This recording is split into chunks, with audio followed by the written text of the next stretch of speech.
When I was a sophomore, we used to have what we called euphemistically orientation, which was sort of a series of hazing games for the freshmen. And it culminated in this greased pole contest, or the slime pit contest.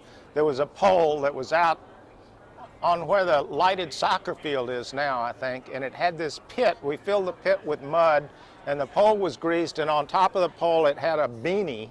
The freshmen actually wore beanies for the first 6 weeks, so everyone would know who they were and what college they were in, so you could send them to the right place when they got lost.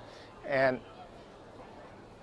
if the freshman could climb the pole and retrieve the beanie off the top of the pole and take it down, then that was the end of orientation. And otherwise, orientation went on for another 4 weeks or whatever it was.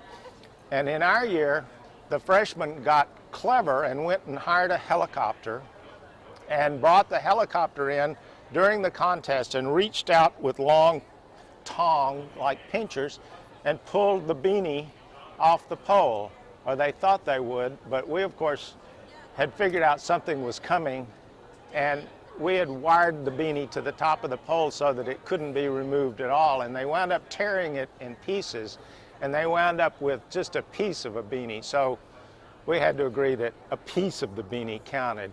And Life magazine used to publish a photograph of the week back in those days. Life, for these people that don't know, was a magazine. A magazine was a bunch of papers that were stapled together and had photographs in it. And they had a photograph of the week at the very back. And this was the photograph of the week, was the helicopter as it came flying in and the tongs out there to retrieve the beanie off of the top of the pole, while all of the sophomores threw mud at the helicopter. The helicopter pilot had decided he hadn't charged enough for the whole thing at the end.